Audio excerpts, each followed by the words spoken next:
بسم الله الرحمن الرحيم والصلاة والسلام على أشرف المرسلين سيدنا ونبينا محمد وعلى آله وأصحابه أجمعين. اللهم أرنا الحق حقا وارزقنا اتباعه، اللهم أرنا الباطل باطلا وارزقنا اجتنابه. اللهم أنت النافع والله c'est toi l'utile à l'absolu. اللهم انفعنا بما علمتنا والله fais en sorte que la science que tu vas nous apprendre elle nous soit utile. اللهم أنت العليم اللهم زدنا علما والله c'est toi l'omniscient والله augmente notre science. ربي اشرح لي صدري ويسر لي أمري واحلل عقدة من لساني يفقهوا قولي. Donc voilà mon frère Aboubakr, ça fait plaisir de te voir. Donc nous, pour le mois durant lequel tu n'étais pas là, donc je te remplaçais dans les cours et en même temps sur Instagram et sur TikTok, je mettais en live aussi. Et durant tout ce mois-là, on a vu avec les frères et sœurs l'importance de l'unité d'Allah subhanahu wa ta'ala. Et à travers mes recherches et les cours que j'ai pu suivre, etc., et ben, il s'avère que subhanallah, dans tous les rituels du pèlerinage, il y a le tawhid. Donc voilà, j'aimerais bien que tu nous fasses part un peu voilà, de ta péripétie et que voilà, tu puisses nous faire part de ce qu'Allah t'a donné parce que voilà, subhanaka la ilma lana illa ma 'allamtana. On doit répéter à toi Allah, on ne sait qu'est-ce que tu nous as appris. La science, c'est un risque, c'est Allah qui le donne. Et Allah subhanahu wa ta'ala, c'est akramul akramin, c'est le plus généreux des généreux. Donc si tu es parti jusqu'à là-bas et qu'Allah t'a choisi pour aller là-bas, tu as vécu des événements, est-ce que tu peux nous faire part, par la grâce d'Allah subhanahu wa ta'ala, un peu voilà, des petites pépites que tu as pris notamment qui sont en lien avec l'unité d'Allah subhanahu wa ta'ala. بسم الله الرحمن الرحيم الحمد لله رب العالمين والصلاة والسلام على أشرف الأنبياء والمرسلين سيدنا ونبينا محمد وعلى آله وصحبه أجمعين. Alors premièrement, voilà, ça fait longtemps que pour Instagram, les rappels, ça fait longtemps. Ça fait un peu, je parle de mes impressions, hein, ça fait un peu bizarre, parce que voilà, ça fait pas longtemps que je suis pas monté en live.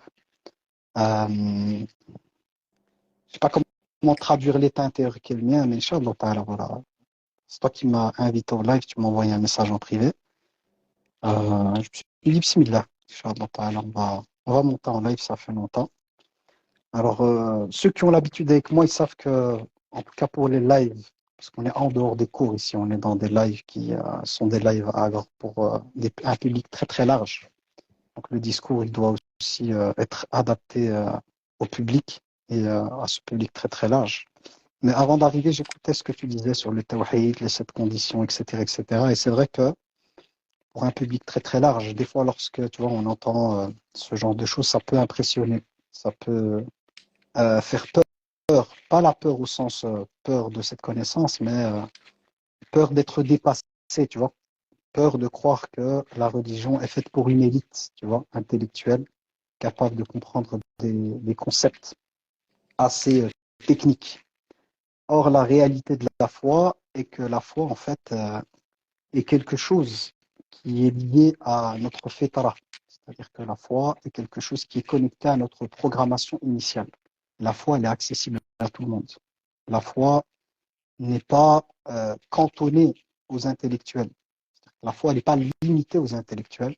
Elle n'est pas limitée à ceux qui sont en capacité d'accumuler beaucoup d'informations.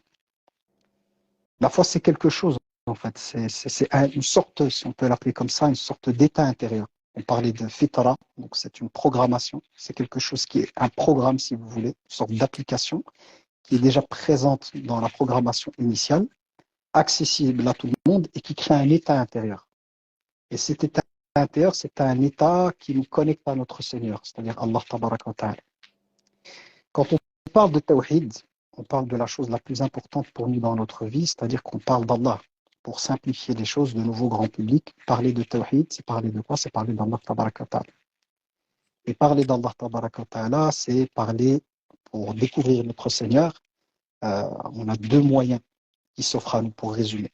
L'un des moyens, c'est la révélation, donc par le Coran Karim et la tradition authentique du prophète alayhi salatu salam. La deuxième chose, c'est la création dans son ensemble. Toute chose en dehors d'Allah est là aussi pour nous permettre d'apprendre à le connaître. Donc on apprend à connaître Allah Tabaraka wa Ta'ala à travers sa parole, car c'est lui qui va nous expliquer des choses, c'est lui qui se présente à nous dans le Coran, qui nous permet d'avoir accès aux choses qui nous dépassent, al-ghaib, une partie de l'ghaib, donc une partie de l'ghaib du monde invisible.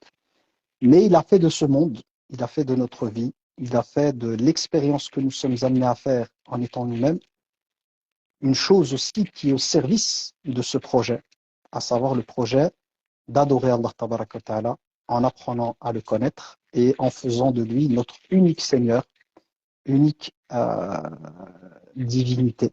Ilah, en langue arabe, c'est plutôt ilah, en français on utilise le terme divinité. Donc il ne faut pas avoir peur quand on entend le tawhid, les 7 conditions, tout, il ne faut pas avoir peur. En fait, c'est voilà, c'est les contenus comme cela, c'est des contenus qui sont simplement là pour, on va dire, mettre de la clarté, si on peut dire, même si ça a l'air difficile, mais ça permet de mettre de la clarté sur certaines choses, en fait, qui se retrouvent dans le Coran et la Sunna de manière très simple. Et des choses peut-être qu'on vit déjà à l'intérieur, mais qu'on n'est pas en possibilité de nommer. C'est des choses qui sont déjà intégrées dans pas mal de cœurs, de croyants, de croyantes, sauf qu'au niveau de la terminologie, c'est-à-dire les mots pour pouvoir nommer la chose, ben, la théorie, elle sert à ça. Elle sert à nommer des choses qui vont être liées à une réalité intérieure. Alors moi, le partage que j'ai envie de vous faire ici, hein, parce que voilà, il y a énormément de leçons par rapport à ce voyage, énormément de leçons. Mais l'une des leçons qui m'a plus marqué, c'est l'impuissance de l'être humain par rapport à la volonté divine qui l'emporte sur toute chose. C'est une vérité que je retrouvais déjà dans le Coran, hein, à maintes et maintes reprises. J'ai été amené à lire des passages dans lesquels cette vérité est amenée à s'ancrer dans le cœur des croyants et des croyantes, que celui qui contrôle toute chose, qui a le mulk, la royauté, il y a même une sourate, un surat mulk, donc celui qui a autorité sur toute chose, c'est Allah tabaraka wa ta'ala, on retrouve ça dans le Coran. Mais il y a une différence, une distinction à faire entre l'élément théorique, c'est-à-dire ma capacité à comprendre cela avec la distance théorique, et le fait d'expérimenter cela sur le terrain. Et moi, j'ai envie de vous dire personnellement, ce qui ressort de cette expérience spirituelle que j'ai vécue, c'est d'ancrer le fait que réellement, celui qui contrôle tout, a pouvoir sur toute chose, et on porte sur toute chose, c'est Allah tabaraka wa ta'ala. Et que l'être humain n'a, je vais être dur dans ce que je vais dire, mais pour moi, c'est une vérité pour moi. Et c'est une vérité claire, nette et précise, c'est que l'être humain n'a aucun mot à dire. Effectivement, on est doté du libre arbitre, mais il faut savoir que notre libre arbitre est sous l'emprise de la volonté divine. Si nous sommes libres, c'est par la volonté divine que nous sommes libres. Et même cette volonté, hein, ce libre arbitre, est régulé par la volonté divine. C'est-à-dire que mon libre arbitre, je ne peux pas l'exprimer comme je veux. Combien de personnes ne m'ont pas témoigné avant, voilà, pendant des années, ne m'ont pas témoigné qu'elles souffraient par le fait que justement la réalité n'était pas conforme à leurs désirs, conforme aux causes qu'elles mettaient en œuvre. Elles avaient beau mettre en œuvre des causes sur les choses, mais finalement le résultat ne venait pas. C'est la preuve que le libre arbitre en lui-même, dans le fond, n'a aucun pouvoir. Il est là effectivement, Allah nous le donne, mais il est sous le pouvoir, sous l'autorité divine. Il ne peut s'exprimer ce libre arbitre que par la volonté divine. Vous ne pourriez vouloir que si Allah veut. Donc oui, il y a un libre arbitre. Personne ne pourrait le nier parce que s'il n'y avait pas de libre arbitre, il n'y aurait pas de jugement. Mais ce libre arbitre, il ne faut jamais oublier que lui aussi, il est sous le contrôle de la volonté divine. Donc quelle est l'attitude que doit avoir le croyant et la croyante par rapport à ça? C'est de comprendre au fond de son cœur que tout est entre les mains d'Allah. Et ça nous renvoie à cette merveilleuse parole qui est celle-ci. La hawla wa la quwwata illa billah. C'est-à-dire qu'il n'y a de possibilité de passer à un état à un autre, d'une situation à une autre, ni la force de le faire que par Allah tabaraka wa ta'ala. Les causes, en fait, sont impuissantes sans l'autorisation des vies. Parce que souvent, on dit les résultats sont entre les mains d'Allah et les causes sont entre nos mains. La réalité spirituelle, la réalité, c'est que les causes, même les causes, n'ont d'effet que par la grâce d'Allah. Pas que le résultat. Certes, le résultat est entre les mains d'Allah, mais même la cause. C'est-à-dire l'effet dans la cause ne vient que par Allah. C'est lui qui fait que ces causes vont avoir un effet. Et je dis ça pourquoi? C'est parce que, avec le voyage que j'ai été amené à faire, on est sur le terrain en fait. Et subhanallah, ce voyage, moi j'ai été absent, j'ai été là-bas pendant un mois. J'ai l'impression que ce voyage, un mois, a résumé une vie humaine. On est passé par tellement de choses. Je n'ai pas le temps de tout expliquer, mais on est passé par tellement de choses, tellement d'émotions, de difficultés, etc., que ça a ancré dans notre cœur que si Allah n'est pas là pour nous assister. Si Allah tabaraka wa ta'ala ne nous ouvre pas une porte et ne décrète pas une chose, c'est impossible. Avec toutes les causes au monde, avec tous les efforts, avec tous les doigts, tout ce qu'on veut. Mais une chose qu'il ne faut jamais oublier, parce que quand je dis ça, donc on a ancré une chose du tawhid. Là, on est dans, on va dire, dans un cours, si on veut, de tawhid, mais pratique, accessible, pour ne pas que les gens soient amenés à avoir peur, en fait, de se dire cette condition, c'est quoi, les termes sont techniques, je me perds. Non, la réalité, c'est que c'est quelque chose d'abordable pour tout un chacun. C'est juste qu'il faut choisir les mots et donner des exemples qui vont rendre les choses compréhensibles et claires. Donc, l'information principale ici qu'on doit ancrer en matière de tawhid, c'est que la royauté appartient à Allah, la royauté absolue. Royauté est égale au contrôle absolu des événements, des causes, des résultats, de nos vies, de tout. Ok? Ça, il faut l'ancrer. Maintenant, une chose qu'il faut rajouter à cela, c'est qu'Allah, tabaraka wa ta'ala, étant donné qu'on a compris que le contrôle lui appartient, que le destin lui appartient, que les effets dans les causes et les résultats lui appartiennent, il ne faut jamais oublier, ça fait partie de ce qu'on appelle husn al-dhann billah, la bonne opinion d'Allah, ça rentre dans le tawhid, c'est qu'Allah tabaraka wa ta'ala a les noms et les attributs de perfection qui renvoient en fait à des choses qui doivent rassurer le croyant et la croyante. C'est-à-dire qu'Allah tabaraka wa ta'ala, lorsqu'il définit des choses, lorsqu'il décide, lui qui a la royauté, sa décision est toujours connectée à ses noms et ses attributs de perfection. Toute décision qui est prise est sage. Elle atteint la sagesse dans l'absolu. C'est la sagesse parfaite. Elle est liée à son omniscience. Elle est liée à sa rahma, sa miséricorde, à son indulgence, etc., etc. Ça veut dire quoi? Ça veut dire que la connexion, c'est-à-dire la prise de conscience, en fait, que les décisions n'appartiennent qu'à Allah et qu'Allah fait les meilleurs choix pour nous, doit amener le cœur à s'apaiser. Pourquoi? Parce que l'être humain, lorsqu'il évalue les choses et la vie, il les évalue en fonction de ses connaissances limitées et de sa perception limitée. Tandis que notre Seigneur, lorsqu'il décide d'une chose, il a l'omniscience et il a l'omnipotence. L'omnipotence, c'est quoi? L'omniscience, c'est la connaissance de toute chose. L'omnipotence, c'est la capacité totale, en fait, le pouvoir absolu sur toute chose. Et donc, quel est mon devoir en tant que musulman? C'est-à-dire qu'en tant que musulman, lorsque cette réalité, en fait, est amenée à s'ancrer dans mon cœur, quel est mon job, en fait? Si je veux bénéficier, je désire bénéficier de la grâce divine, de la rahma d'Allah et de la bénédiction dans ma vie, c'est la crainte d'Allah tabaraka wa ta'ala. D'ailleurs, c'est le sujet qui ressort le plus dans Surat al-Baqarah. Quand vous rentrez dans Surat al-Baqarah, ceux qui sont attentifs dans cette sourate vont voir que le terme taqwa revient souvent. Taqwa concrètement, c'est quoi? C'est-à-dire si on veut un plan pratique en fait. Pratiquement, c'est quoi taqwa au niveau de la pratique? Je ne parle pas au niveau de la définition. La taqwa, c'est quoi? Au niveau pratique, c'est de céder notre libre arbitre à la volonté divine.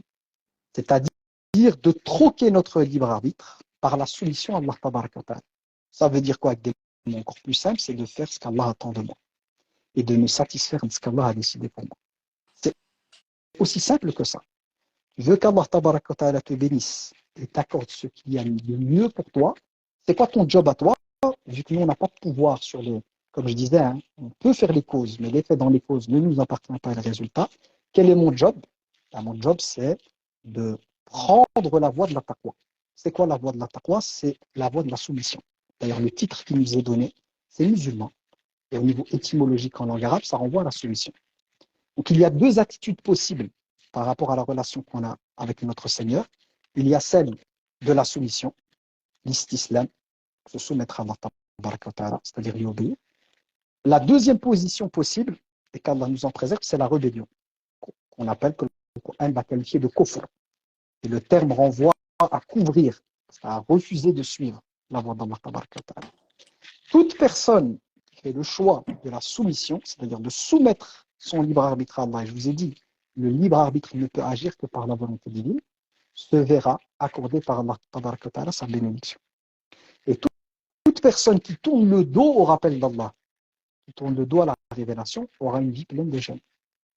Quand bien même elle penserait cheminer vers son bonheur et sa joie, en fait, elle se trompe complètement. Elle est juste sur le chemin de la dopamine, c'est-à-dire des pics de dopamine, mais elle sera toujours dans une sorte d'addiction. Toujours plus, toujours plus, toujours plus, toujours plus. Moi, je suis ressorti avec cela. Maintenant, une deuxième chose que j'ai envie de vous partager, c'est que ce que je suis en train de dire là, si on n'est pas amené à être confronté à cette réalité que je suis en train d'exprimer par des mots sur le terrain de la vie, ce sont des vérités qui ne vont pas nous apparaître clairement. C'est-à-dire qu'on va avoir une compréhension, mais avec de la distance, en fait, avec ces choses. Moi, l'expérience qui a été la mienne récente, c'est que j'ai été confronté à ces réalités-là sur le terrain. Et je vous promets que quand on est face à ça sur le terrain, c'est face aux choses imprévisibles, c'est être dans le tawakkul, c'est avoir peur, c'est être triste peut-être d'être privé, voilà, du hajj et des moments importants, c'est ressentir en fait, on passe par des états intérieurs. Et ce sont ces états intérieurs, il y a nos émotions, il y a au tawakkul qui vient, qui vont ancrer cette réalité. Et lorsque la délivrance finit par arriver, souvent au dernier moment, nous-mêmes, il y a une délivrance qui arrive vraiment au dernier moment, la manière avec laquelle ces vérités vont s'ancrer dans notre cœur, elle est incroyable. Et c'est ça le souci qu'on a à notre époque, c'est que les gens pensent que la foi, en fait, elle est limitée à la théorie, elle est limitée au livre. Alors que la foi, en fait, pour pouvoir infuser, pour pouvoir s'installer, elle doit passer de la théorie au terrain. D'ailleurs, le Coran, c'est un rappel que je vous fais, a été révélé pendant 23 années. Des fois quelques versets, des fois des sourates, c'est-à-dire qu'Allah tabaraka wa ta'ala révélait ce que le prophète, révélait au prophète alayhi salam ce qu'il avait besoin, et puis interruption de la révélation pour aller sur le terrain. Donc la confrontation en fait avec le terrain, le frottement avec le terrain. Donc le fait d'être confronté à ses émotions, le fait d'être confronté à sa nature humaine, le fait d'être confronté aux autres, à l'humanité, l'endurance en fait, qui doit être la nôtre par rapport à l'adversité. C'est tout ça qui va créer un état à l'intérieur qui nous dispose à accueillir cette lumière, à accueillir en fait cette présence de l'amour d'Allah dans notre cœur.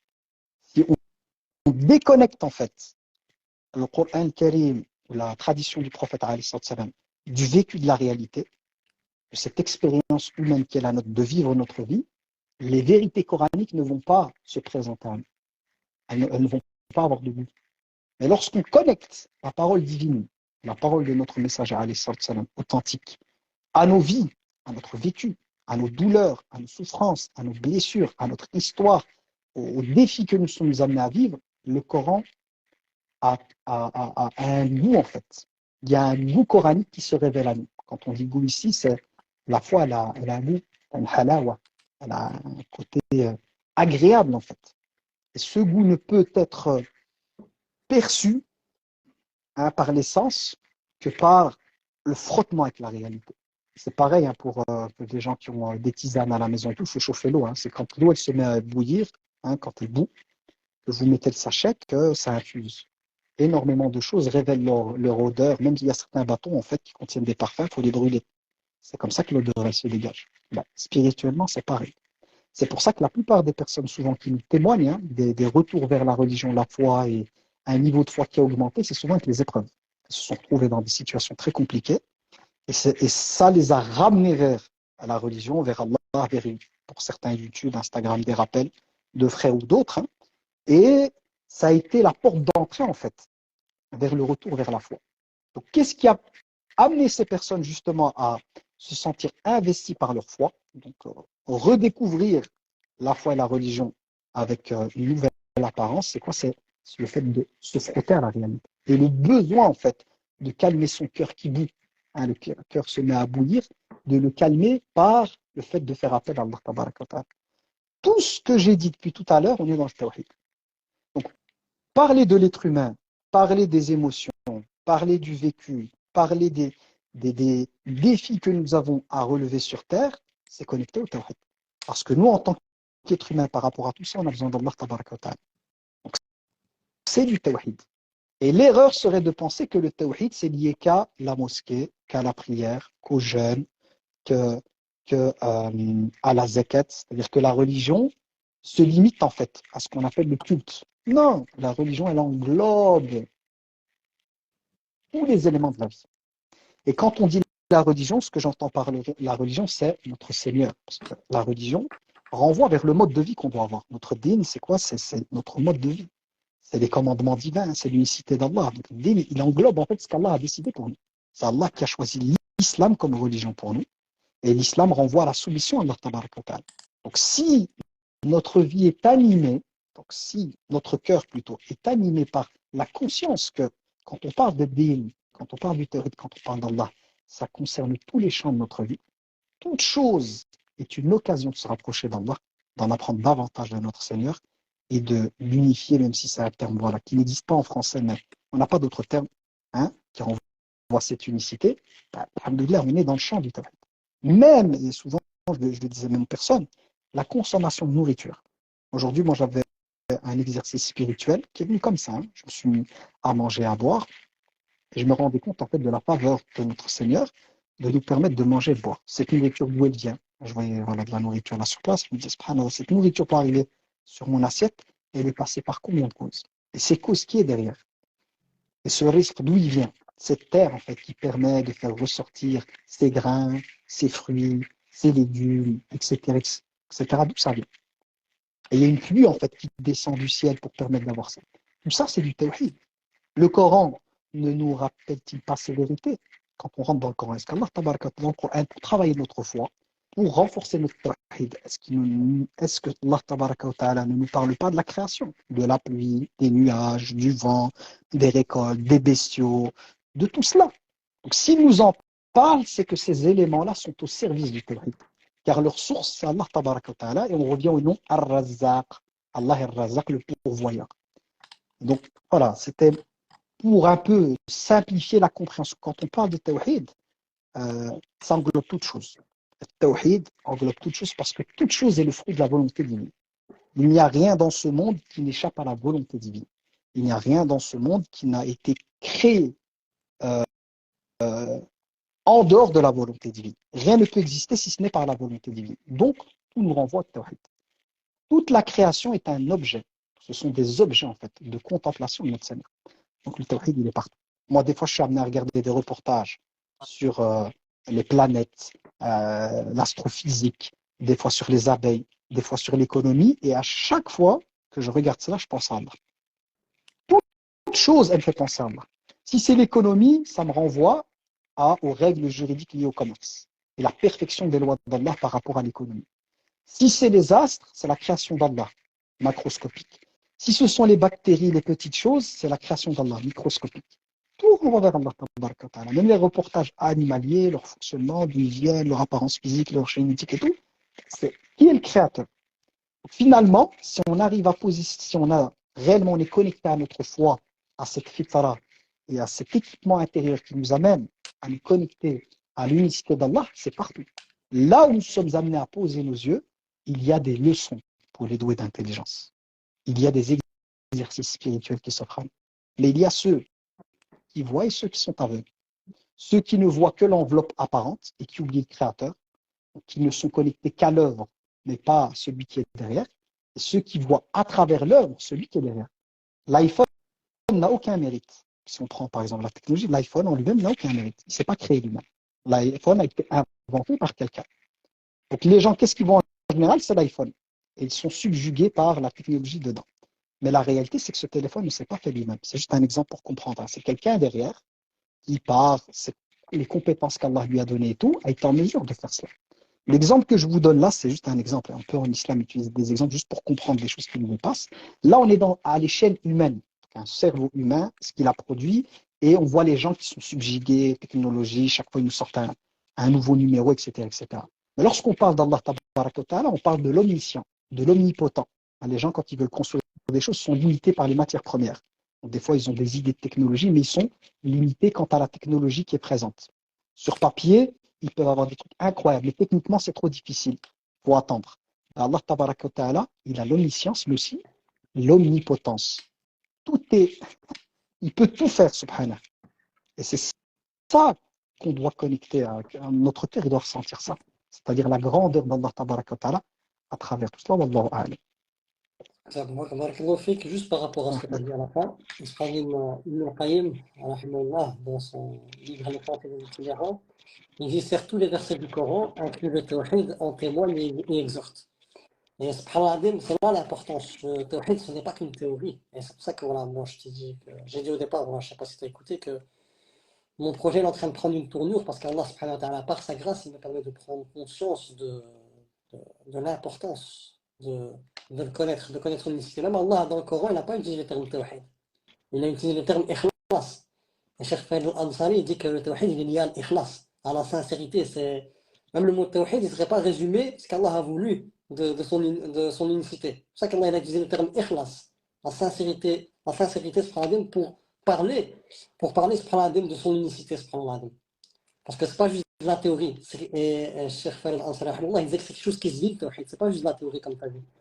Et subhanallah, mon expérience, alhamdoulilah, qu'Allah m'a permis de vivre, notamment Allah subhanahu wa ta'ala, à travers le petit khir qu'on fait sur notre échelle, Allah subhanahu wa ta'ala, c'est le plus généreux des généreux.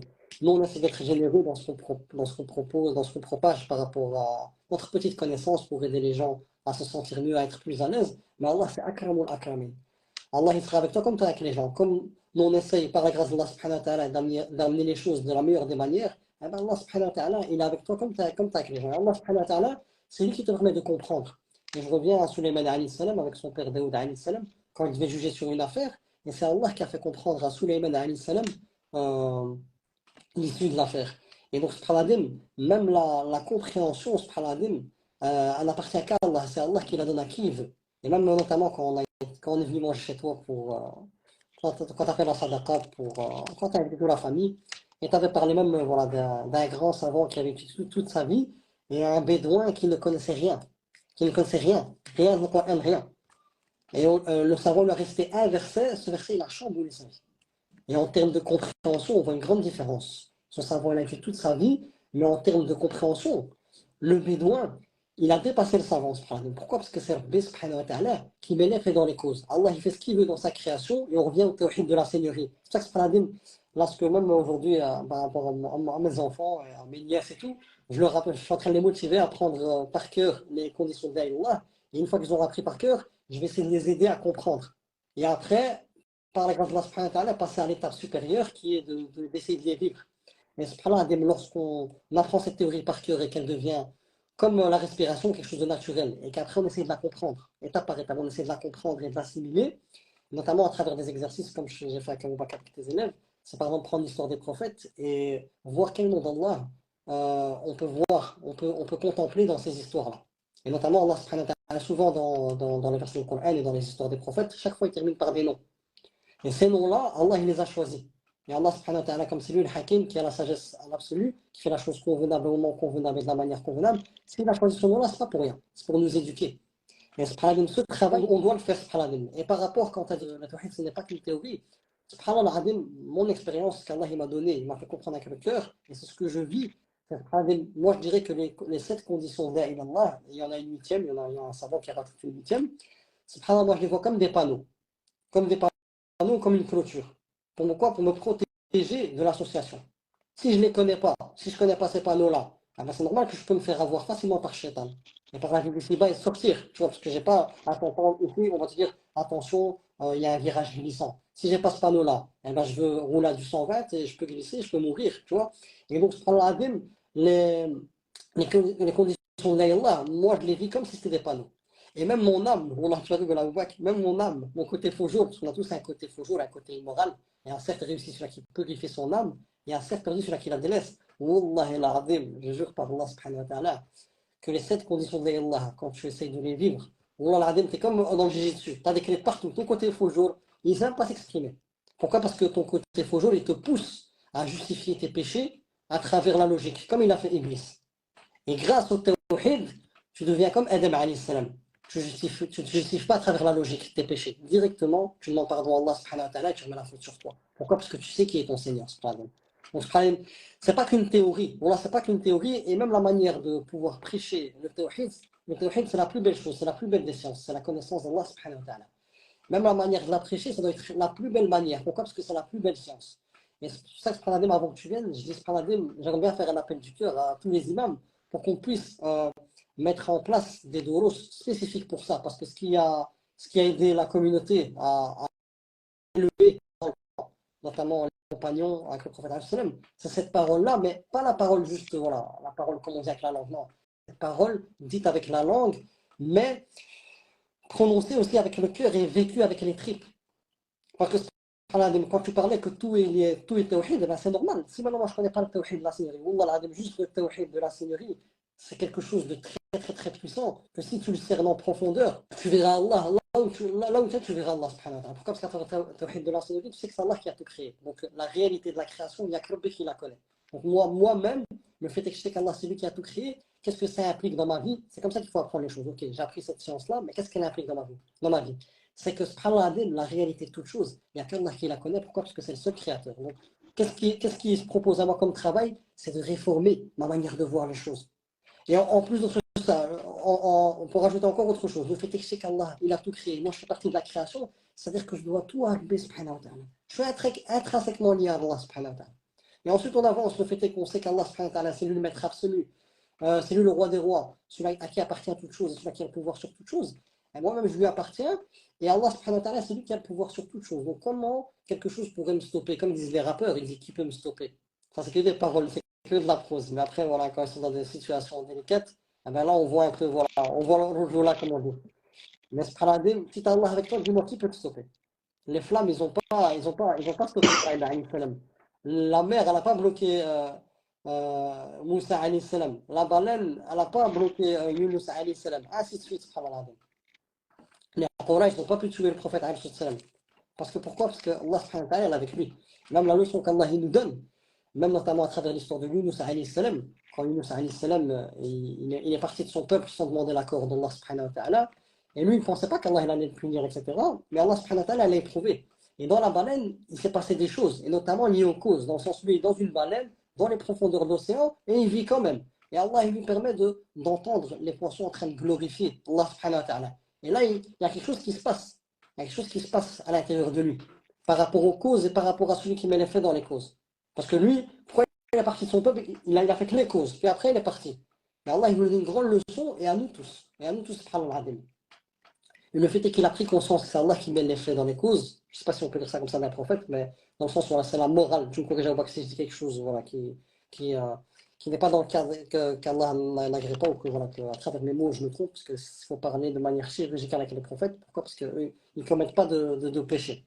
Mais Allah subhanahu wa ta'ala, à travers leur histoire, il nous permet voilà, de prendre des leçons. Et donc, c'est de savoir qu'Allah subhanahu wa ta'ala, c'est lui le maître, celui qui contrôle toutes choses. Là, on voit le tawhid de la sonnerie, notamment Allah, c'est lui le mudabbir, le planificateur, celui qui planifie, contrôle, administre tout et maintient l'ordre dans sa création. Et donc c'est Allah qui met les faits dans les causes. Et la hawla wa la quwwata illa billah, si c'est un trésor du paradis, ce n'est pas pour rien. Il n'y a pas de changement d'état ni de puissance comme Allah. Et si Yunus alayhi salam, quand on va passer l'histoire, une fois qu'il s'est remis en question, et qu'il est revenu à cette parole du tawhid, La ilaha illa anta subhanaka inni kuntu min al-zalimin. Il a dit Allah, c'est toi le seul et l'unique qui mérite l'adoration. Tu es la seule et unique divinité qui mérite l'adoration. Gloire et pureté à toi, tu es exempt de tout défaut. J'étais certes parmi les injustes. Une fois qu'il a fait ce travail intérieur, qu'il est venu à la parole du tawhid, mais pas n'importe quelle parole. Là, c'est pas la théorie. Comme tu as dit, c'est le terrain. Quand il s'est frotté au terrain, sa parole là, et Allah, elle est encore beaucoup plus puissante, au point que les anges ils se demandaient c'est qui est en train d'invoquer Allah subhanahu wa ta'ala comme ça. Et subhanallah, une fois que Allah subhanahu wa ta'ala l'a délivré, et Allah il dit c'est comme ça qu'on délivre les croyants. Donc chaque fois qu'un être humain il va être éprouvé, il va être mis à l'épreuve, mais qu'il va revenir au tawhid, à la parole la ilaha illallah, comme Sidna Yunus alayhi salam, Allah il dit c'est comme ça qu'on délivre les croyants, à la suite du verset. Et après, quand il est revenu vers son peuple, il a vu que tout son peuple a cru en Allah, alors qu'il n'y a même pas de prophète.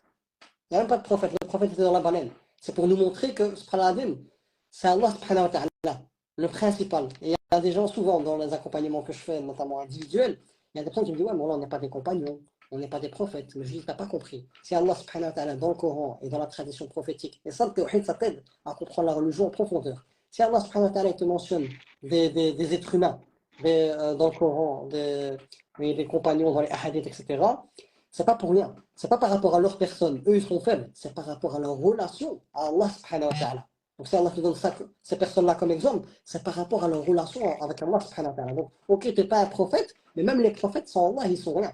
Et qu'est-ce qui a fait que les prophètes et les compagnons ils se distinguent de tout le monde?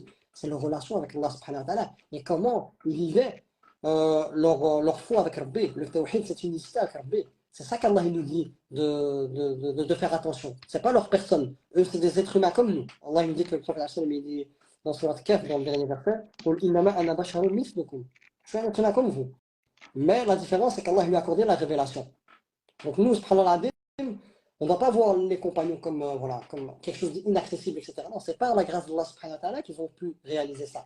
Et nous, nos modèles, Ce sont nos modèles par rapport à leur spiritualité. Comment ils ont vécu leur sincérité envers Allah subhanahu wa ta'ala, leur véracité, leur amour, leur certitude, etc., etc.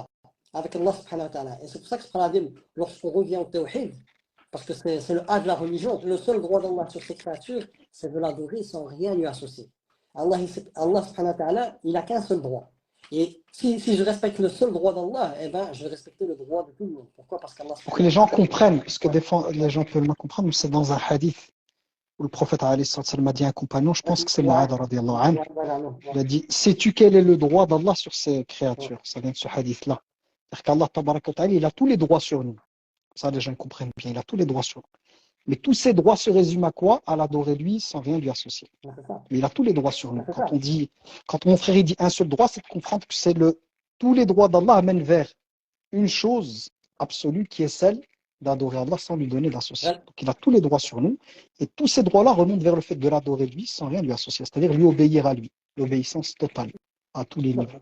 j'allais être plus explicite. D'abord, j'ai mentionné le droit d'Allah sur ses serviteurs. Et ensuite, moi, si j'adore Allah subhanahu wa ta'ala sans rien lui associer, eh ben, je dois lui obéir. Et Allah, il dit, le Coran, il guide vers l'apogée de la droiture. Tous les domaines de la droiture, Allah subhanahu wa ta'ala, il te permet d'avoir accès. Et Allah subhanahu wa ta'ala, même les morts, il leur donne un droit. Que dire des êtres vivants, etc. Donc moi, en respectant le droit d'Allah, en l'adorant sans rien lui associer, et je n'ai créé les djinns des êtres humains que pour qu'ils m'adorent dans Tafsir al-Qurtubi, c'est concrétiser le tawhid, c'est lui obéir et apprendre à le connaître. Donc je prends la si j'obéis à Allah subhanahu wa ta'ala, eh ben, mes voisins ils ont des droits, ma mère elle a un droit, mon épouse elle a un droit, mes enfants ils ont des droits, les citoyens de mon pays ils ont un droit, etc. Tout le monde a des droits. Et donc en respectant le droit d'Allah sur nous, eh ben, je respecte le droit de tout le monde. Pourquoi? Parce qu'Allah dans le Coran, il nous a donné tout ce qu'il faut pour pouvoir avoir accès à son agrément. Donc l'unicité d'Allah, c'est vraiment quelque chose voilà, qui doit se vivre avec le cœur. Et c'est vraiment quelque chose de très très très important. Et notamment, moi j'ai fait l'expérience avec ma famille le jour de l'Aïd, où on était tous réunis, où je leur ai posé la question. Mais c'était pas une question pour dire ouais, moi je sais, vous ne savez pas. Non, c'était pour faire un constat. Parce que nous, on n'est pas là pour juger les gens. C'est Allah subhanahu wa ta'ala qui connaît la réalité des cœurs. Nous, on est là pour faire des constats. Et quand on fait des constats, eh bien, on sait quelle piste de solution donner pour pouvoir résoudre les problématiques de ce constat-là. Et donc, une fois que j'ai posé la question à la famille, il n'y a personne qui a su. Et là, je leur ai dit, écoutez, on parle de politique, on parle de ça, on parle de ça, on parle de ça, on parle de ça. Et le droit d'Allah sur nous, on ne sait pas. Parce que le droit d'Allah sur nous, en réalité, c'est de concrétiser le tawhid, parce que c'est d'adorer Allah sans rien lui associer. Donc même le droit d'Allah sur nous, c'est le tawhid. Et donc voilà, si moi je ne prête pas attention au tawhid, alors qu'Allah subhanahu wa ta'ala, c'est lui qui a tout créé, et donc c'est Allah subhanahu wa ta'ala qui valorise sa création. Et donc si Allah subhanahu wa ta'ala, il s'est donné ce droit-là, c'est pas pour rien. Et Allah subhanahu wa ta'ala, c'est lui qui donne les priorités. Et Allah, c'est lui, Al-Hakim, le sage à l'absolu. C'est la chose convenable, au moment convenable et de la manière convenable. Si Allah subhanahu wa ta'ala, il a donné la priorité à son unicité, eh ben c'est par ça que je dois commencer. Et souvent, les gens, moi, chaque fois que j'ai un accompagnement, chaque fois, la prise de sang que je fais avec eux, c'est quoi? Ils me parlent, je leur dis voilà. Donc là, tu vas discuter avec moi, tu vas m'expliquer un peu ta problématique, etc. Et là, moi, je ne connais pas le ghaib. Moi, je ne connais pas le ghaib, je ne connais pas l'invisible. Donc Allah subhanahu wa ta'ala, dans le Coran et la tradition prophétique, il nous a donné des indicateurs. Donc là, tu vas parler, et en fonction de ce que tu vas dire, moi je prends note, et ce que tu vas dire, ça va être un indicateur à travers les versets du Coran et la tradition prophétique que Allah subhanahu wa ta'ala m'a permis de comprendre, et ben, ça va impliquer des choses. Et souvent, avec tout le monde, c'est le droit d'Allah sur eux, ils ne connaissent pas. Et la solution à toutes leurs problématiques, la solution à tous les maux, c'est de connaître l'unité d'Allah subhanahu wa ta'ala et de pouvoir la vivre. Pourquoi? Parce qu'il n'y a rien qui peut se faire que par la permission d'Allah. Tout est entre les mains d'Allah subhanahu wa ta'ala. Donc si moi je ne connais pas mon Seigneur, je ne pourrai jamais donner sens à ma vie, à tout ce qui se passe dans ma vie. Et Allah je vais te laisser parler, juste je veux préciser une chose, et puis toi, si tu peux me plonger en profondeur dans ce que j'ai dit. Le tawhid de la Seigneurie, c'est au niveau macro. C'est le fait de savoir qu'Allah subhanahu wa ta'ala, c'est lui qui a tout créé à partir du néant. Le fait est qu'Allah, c'est lui le maître absolu, c'est lui le roi des rois, et c'est lui le planificateur, celui qui maintient l'ordre dans sa création, qui planifie, contrôle, administre toutes choses. Ça, c'est au niveau macro. Mais si tu veux voir le tawhid de la Seigneurie au niveau micro, tu dois revenir à Asma'ullah wa Sifat. Parce que chaque nom, il est relié pour te décrire en détail comment Allah il planifie les choses, comment Allah il a le pouvoir sur toutes choses, comment Allah il a créé les choses, etc. Et donc, le fait est de connaître Allah, c'est une saveur. Pourquoi? Parce qu'à travers ce que tu vas vivre, eh ben, comme rien ne peut se faire que par la grâce d'Allah subhanahu wa ta'ala, toi en connaissant ton Seigneur, tu cerneras le sens de ce qui se passe dans ta vie. Pourquoi? Pas parce que tu connais l'invisible, non, parce que tu connais l'auteur. Il n'y a rien qui peut se faire que par la permission d'Allah. Donc si moi je connais Allah subhanahu wa ta'ala, Wallah al-Adim, je serai beaucoup plus à l'aise à travers tout ce que je vis dans ma vie. Parce que supposons voilà, qu'Allah il me reprend quelque chose ou qu'Allah il me restreint quelque chose. Je reviens au tawhid, à l'unité d'Allah dans ses noms et attributs. Je sais qu'Allah c'est le Qabid, celui-là qui restreint et celui-là qui prive avec sagesse. Tout ce qui m'a privé et tout ce qui Allah subhanahu wa ta'ala m'a restreint, eh ben c'est pourquoi? C'est pour m'aider à avoir plus facile, à avoir accès à son agrément. Je sais qu'Allah c'est le Basit, celui-là qui donne avec largesse. Il te donne tout ce que tu as besoin pour pouvoir trouver, avoir son agrément. Pour ce problème, tu vis avec Rabbi. Tu sais qu'Allah c'est lui le Mu'iz, et c'est lui le Munzil. Tu sais qu'Allah c'est lui qui élève. Donc ton élévation, tu vas la rechercher auprès d'Allah subhanahu wa ta'ala. Pas auprès d'un diplôme, pas auprès des biens immobiliers, etc. Ta sécurité, ça va pas être du matériel. La hawla wa la quwwata illa billah. C'est pas ton matériel, c'est pas ton statut social, c'est pas tes enfants, c'est pas tes biens, non. Al-Hafid, c'est Allah subhanahu wa ta'ala. C'est lui qui te protège. Donc, tu rentres dans une dimension très puissante. Abu Bakr, j'ai fait un rêve où tu étais là, je vais te l'expliquer, alors je t'explique en live.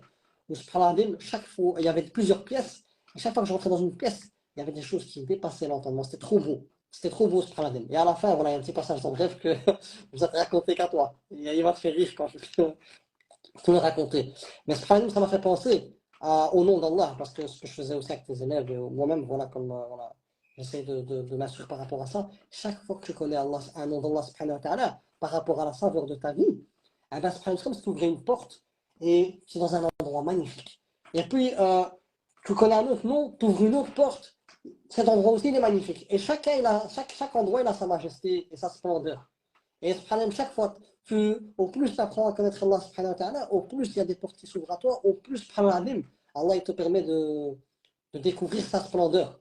Et subhanallah, on ne pourra pas, moi je m'inclus dedans, on ne pourra pas vivre tout cela si on ne respecte pas Iyyaka na'budu wa iyyaka nasta'in. Et je te laisse rebondir sur ça.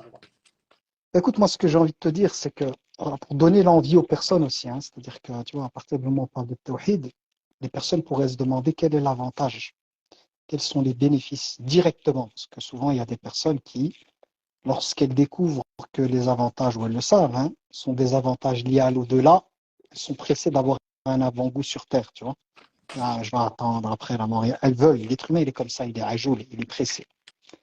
L'un des avantages que moi je constate qui est très très puissant sur Terre, c'est que lorsque le cœur en fait se soumet complètement à Allah Tabaraka wa Ta'ala, et lorsque le cœur se met en quête de la connaissance d'Allah Tabaraka wa Ta'ala, le cœur en fait est pénétré par un amour d'Allah Tabaraka wa Ta'ala qui te permet de goûter une forme de paradis sur Terre avant même l'au-delà. Si une personne dans son cœur réellement elle aime Allah Tabaraka wa Ta'ala, et que cette personne en fait trouve son repos, sa quiétude, sa paix dans le dhikr d'Allah Tabaraka wa Ta'ala, elle a reçu le plus beau cadeau sur terre. Il n'y a pas plus belle chose, meilleur bienfait sur terre qu'un cœur épris d'amour d'Allah Tabaraka wa Ta'ala et un cœur rempli du dhikr d'Allah, un cœur qui est dans le dhikr d'Allah de manière constante. Ça, c'est le plus beau cadeau qu'Allah puisse vous donner. Pourquoi? Parce que cet état intérieur, là on parle d'état, donc on est dans le domaine psychologique, spirituel, on est dans le domaine de l'affect. Cet état intérieur est un état qui balaye par sa présence la tristesse, la peur, l'angoisse. Parce que tu es connecté au Seigneur des mondes, connecté à celui qui a plus de miséricorde pour toi qu'une mère des plus aimantes. Même si on prenait le cœur de toutes les mères aimantes, on les fusionnait, fusion, de tout l'amour de toutes les mamans et toute la rahma, ce ne serait même pas une goutte d'eau par rapport à la rahma d'Allah et l'amour qu'Allah a pour ses serviteurs. Et une chose que je tiens à dire, c'est qu'Allah n'aime pas tout le monde. Allah peut détester des gens. L'amour divin est un amour qui est lié à la soumission qu'on a aux règles d'Allah. Il y a un hadith qui parle de ça, hein, que pour gagner de l'amour d'Allah, s'il y a un plan à suivre, si les gens veulent connaître le plan à suivre, ils disent ouais, moi j'ai envie d'être élu par Allah. Le plan à suivre, c'est d'obéir à Allah, de remplir nos obligations. Toutes les choses qu'Allah a imposées, rendues obligatoires, il faut les faire. Se prendre les distances avec le péché et rajouter du surérogatoire. En faisant cela, on est aimé par Allah. Et lorsqu'on est aimé par Allah, c'est la plus belle chose dans votre vie. D'être aimé par le Seigneur des cieux et de la terre. D'être aimé par celui qui détient votre destin, notre destin, entre ses mains, c'est la plus belle chose. Parce que l'amour d'Allah, il y a plusieurs génies. C'est-à-dire que le croyant, certes, il craint Allah. La crainte d'Allah, elle fait partie aussi de la foi, d'avoir peur, en fait, de lui désobéir, du châtiment, de sa colère. C'est normal, ça fait partie de la foi. C'est un aspect parmi les aspects qui composent la foi. Mais il y a un des aspects qui est le plus puissant, je parle, pour moi, en plus de la peur, il faut avoir cette peur, c'est l'amour d'Allah, la proximité avec Allah. Tout l'espoir, en fait, qu'on a en Allah, c'est réellement un remède pour le cœur. Si un jour on posait la question de savoir, au niveau psychologique, quelle est la chose la plus puissante pour pouvoir permettre aux personnes de se libérer de la charge mentale, de la charge émotionnelle et tout, le secret, il ne faut pas aller partout, ne faites pas le tour du monde. Le secret, il est dans quoi? Il est dans le fait de faire de votre cœur un sanctuaire dans lequel règne l'amour d'Allah. Ça implique quoi? Ça implique de se détacher, se délester des désirs égotiques de cette dunya. L'amour d'Allah, pour faire de notre cœur, pour amener le cœur à être le sanctuaire de l'amour d'Allah, il y a des sacrifices, il y a un prix à payer.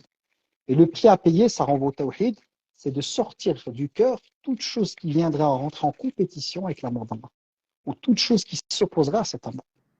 Donc c'est se délester. Prenons un exemple sous forme métaphorique, c'est comme une montgolfière. On va dire que l'amour d'Allah, il augmente comment? C'est comme avec la montgolfière. Plus on met de chaleur, on déleste la montgolfière des sacs de sable. Les sacs de sable, c'est la dunya, les choses désirées de ce monde. Plus on sera en mesure de nous détacher de l'amour d'autres choses en dehors d'Allah, se délester de ça, et d'alimenter cette montgolfière par le dhikr d'Allah. Le dhikr d'Allah, c'est cette chaleur. Qu'est-ce qui va se passer? C'est que la personne va prendre de la hauteur. Et en prenant de la hauteur, qu'est-ce qui se passe? C'est qu'elle prend de la distance avec Dunya.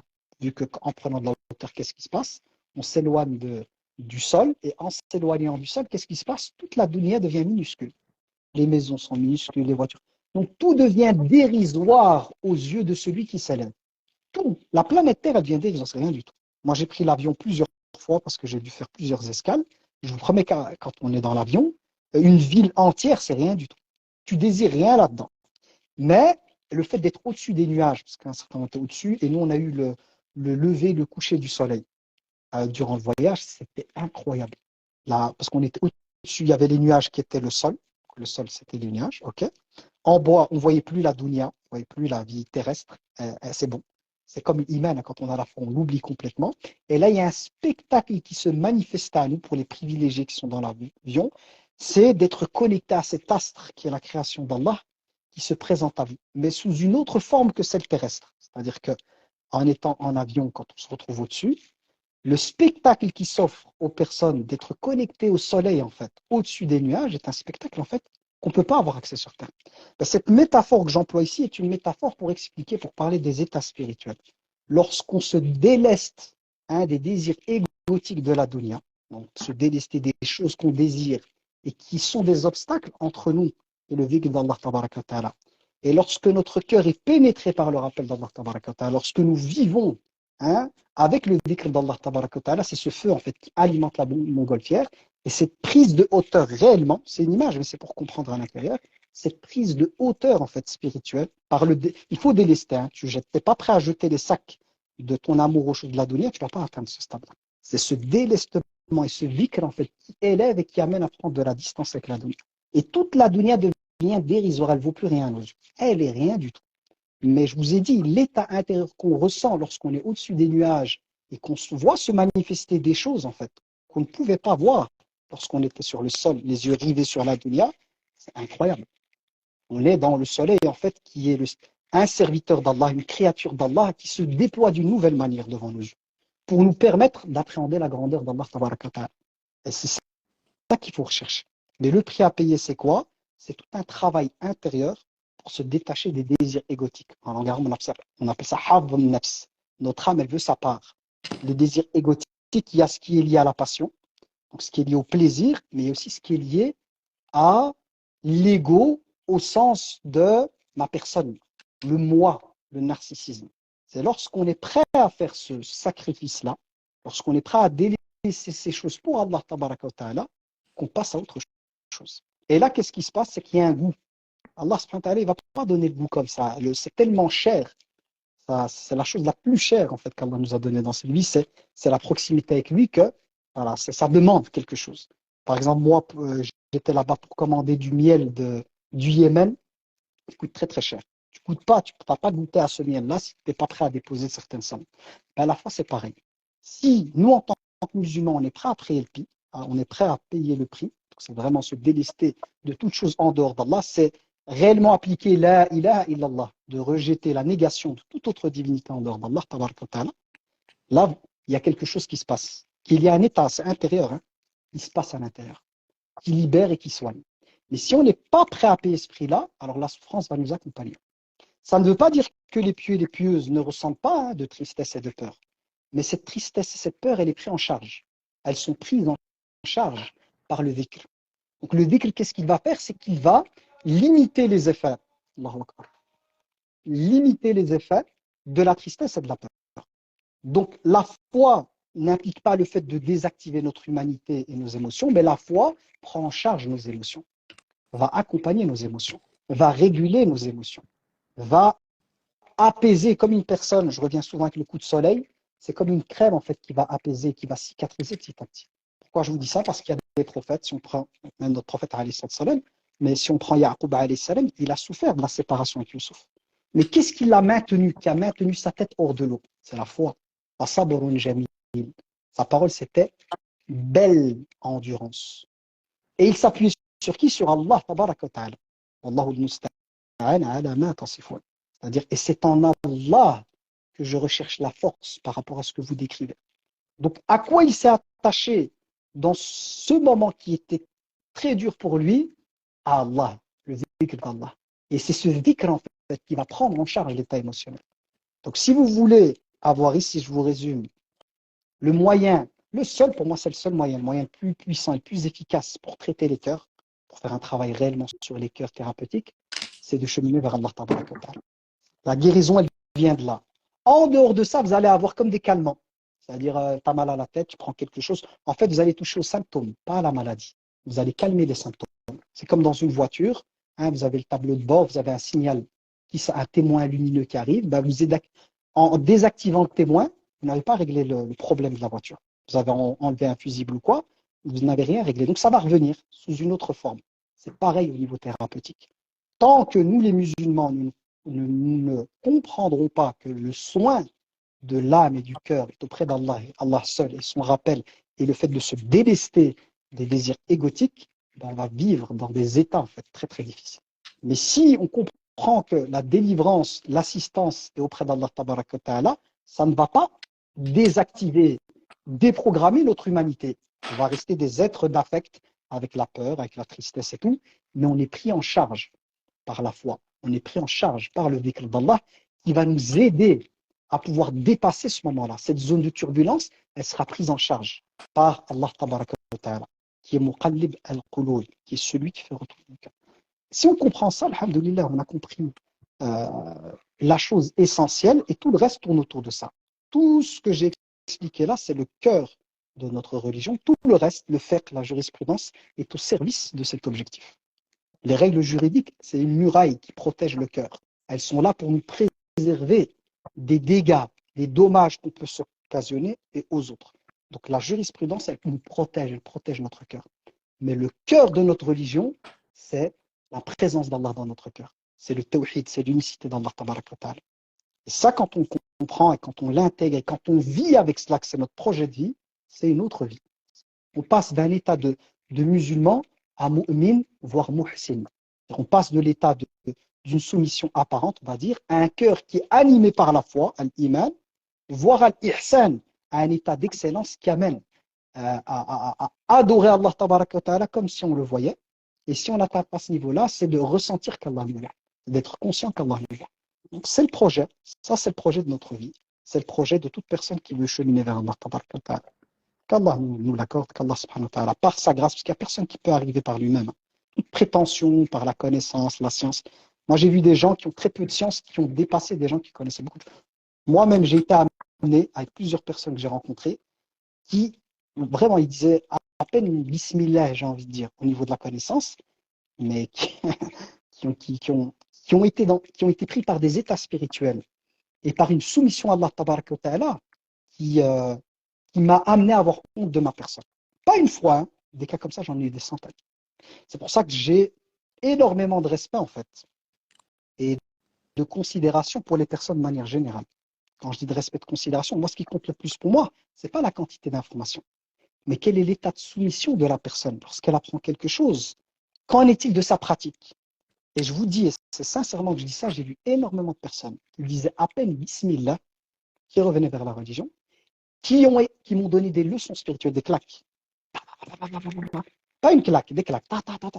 Par cette dévotion intérieure. Et c'est pour ça que ce n'est pas une question d'accumulation d'informations. La réelle science, c'est une science qui s'acquiert dans l'objectif de l'appliquer. C'est-à-dire que j'apprends parce que mon objectif, c'est d'adorer Allah. C'est ça la vraie science.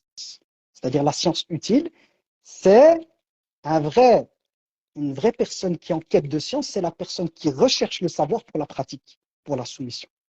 Mais rechercher le savoir pour l'accumulation de l'information, pour montrer en fait ses capacités à enregistrer de l'information et la restituer devant les gens, c'est pas le réel objectif de la science. Le réel objectif de la science, c'est la pratique. C'est la soumission avec clairvoyance. Après, il y a la transmission, bien évidemment. Le prophète salam a dû appliquer et transmettre. La transmission fait partie de ce qui nous est demandé. Hein. D'ailleurs, Allah rappelle que si notre communauté a été déclarée comme la meilleure communauté, c'est parce que elle commande le bien et elle interdit le mal. Donc ça fait partie de la da'wah. Donc la da'wah, elle fait partie. Mais il y a une chose qu'il ne faut jamais oublier, c'est soi. Il faut être très, très, très attentif à sa personne. Moi, je vous parle de des choses que j'essaie d'implémenter dans ma vie. Je suis très critique par rapport à moi. Parce que je vous ai dit, j'ai vu des centaines, si pas de milliers de personnes qui disaient Bismillah, mais qui ont pris des kilomètres d'avance. Et ça, on en a besoin pour casser, briser l'ego. Moi, je dis souvent, l'ego, il faut le briser en miettes. À chaque fois qu'on a l'occasion de voir des personnes qui étaient peut-être dans la désobéissance, qui reviennent, et d'être témoin en fait de cette ferveur, de cet amour dans cette application, il faut être présent avec son cœur. Et il faut accepter en fait de ramasser, on va dire, ces coups spirituels qui éduquent cette âme. Parce que cette âme, elle a besoin d'être éduquée, parce qu'elle a tendance à vouloir s'élever. Il faut, plus on rabaisse l'ego, en rabaissant l'ego et en enterrant l'ego, qu'est-ce qu'on libère? On libère l'esprit. On libère quoi? On libère le côté spirituel qui va prendre la place. Chaque fois que l'ego il monte, la réelle foi elle descend. Chaque fois qu'on écrase l'ego, qu'est-ce qui monte? C'est en poussant là, dans la réalité de la nature spirituelle soumise à Allah qui va ressortir. Donc notre devoir, c'est quoi? C'est vraiment de noyer l'ego et d'avoir un regard quand on voit les autres, de ne pas être à l'image de celui qui cherche les défauts chez les autres. Non. Quand tu observes, tu regardes l'autre, tu vois les qualités qu'il a que tu n'as pas. Et je vous promets que quand on fait cet exercice-là, j'ai vu énormément de qualités chez des personnes auxquelles on n'accorderait peut-être pas d'importance ou quoi, et Allah nous donner des claques. Des fois, il faut tendre l'oreille, il faut écouter les gens. Ils ne vont pas parler avec forcément la science. On ne dit pas que leur parole est une parole liée à la science, mais elles parlent d'état. Il faut écouter les gens lorsqu'ils parlent de leur état spirituel, lorsqu'ils parlent de leur état en tant que serviteur d'Allah. C'est hyper puissant. Ouais. J'ai une personne, là récemment, j'ai une personne en tête qui me vient dans le voyage, qui me fait penser à ça. Une personne elle dit, moi je ne connais rien dans la religion. Mais la ferveur que j'ai vue et l'application directe qu'on lui dit de faire, elle fait, ça m'a impressionné. Je me dis, oh, si seulement je pouvais être comme lui à ce niveau-là. Je n'ai pas cette qualité-là. Pourtant, la personne te dit, moi, je ne connais rien de la religion. Mais tu lui dis, Allah a dit, donc un verset coranique où le prophète a dit, l'islam direct. Allah a dit, je fais. C'est incroyable. C'est ça le. Là, pour moi, ça, c'est délicieux. Exactement. Il a mis son nom. Un frère a mis son nom. C'est exactement lui. Tu l'as trouvé parce que le frère, il n'est pas avec nous. Je ne vais pas le nommer, on ne sait jamais que voilà. C'est un compte pro qui est là, mais exactement, c'est le frère en question. Ouais. Donc, Tfadal, Suleiman, le moteur, il a chauffé, c'est bien quand il chauffe. Mais on a, comme on dit, on fait profiter. Même là sur TikTok, les gens ils ne voient pas. Mais alhamdoulilah, il y a des bons retours. Alhamdoulilah, on remercie Allah subhanahu wa ta'ala de pouvoir nous permettre de pouvoir aider les gens. Donc, ils m'ont demandé qui tu étais. Donc, voilà, c'est mon grand frère. Donc, le live, c'est sur Instagram. Et mon grand frère, si vous voulez voir un peu ce qu'il fait, enfin, magnifique. Allah puisse Pas besoin de ça, fait toi, partage ce que tu as partagé, le pour reste. les C'est bien comment je suis. Là, en fait, là, j'allais revenir parce que subhanallah, même maintenant, quand je vois des savants, quand je vois des imams qui, tu vois, qui sont modestes et humbles, je comprends pourquoi. Voilà, je comprends pourquoi. Pourquoi? Parce que on revient au tawhid, subhanallah, au plus je connais Allah, au plus, c'est comme si je me voyais au microscope. Au plus je connais Allah, au plus je zoome sur mes défauts et sur mes manquements. Et au plus je observe la grandeur d'Allah subhanahu wa ta'ala. Et aussi je vois que Rabbi dépasse l'entendement. Et quand je dis voilà, qu'est-ce que je mets derrière Rabbi dépasse l'entendement, c'est qu'Allah subhanahu wa ta'ala, au fur et à mesure que tu vas le connaître, comme tu as dit, Allah il va te donner des leçons. Comme il a donné la leçon à Moussa alayhi salam quand il l'a envoyé vers le Khidr. Quand Moussa alayhi salam, il pensait que c'était lui, comme c'était un grand prophète, etc. Il pensait que voilà, c'était lui qui avait le plus de sang sur terre parce que voilà, c'était Sans orgueil. sans orgueil, ouais, C'était sans pas une orgueil. forme, c'était Ça fait pas juste. au prophète, ça fait pas au prophète. Voilà. Etc. Et donc, Allah subhanahu wa ta'ala, pour l'éduquer, il l'a envoyé chez le Khidr. Et bien, subhanahu wa ta'ala, au plus tu connais Allah subhanahu wa ta'ala, au plus Allah subhanahu wa ta'ala, il te donne des leçons. Il te donne des leçons, pourquoi? Pour te montrer en réalité que tu n'es rien. Et de toute façon, Allah, parfois, tu n'as même pas besoin de leçons. Allah, moi, je parle pour moi. J'ai même pas besoin de leçons pour savoir. Déjà, à la base, je suis rien. Tu vois. Mais le fait de savoir qui est Rabbi, Wallah, je l'utilise moi-même comme, c'est comme si c'était, tu vas me prendre pour un fou, comme une expérience. Je dis, subhanallah, moi-même, j'arrive pas à patienter avec moi-même. Quand je fais mon propre constat. Wallah, hier, c'était comme ça. Je fais mon propre constat par rapport à ces 2 ans, espoir résilience, par rapport à mes manquements, par rapport, etc. Beaucoup de choses. Et je fais mon propre constat. Je dis, Rabbi, ta patience, elle n'a pas d'égal. Tu es le patient à l'absolu. Allah, il s'appelle le patient, le savoir. C'est pas une chose qui patiente. Mais il patiente à l'absolu. Je dis, Rabbi, comment tu patientes avec moi? Moi-même, je ne désespère pas de toi, parce que je sais qu'Allah, toi, tu es entre tes mains. Tu es akramul akramin.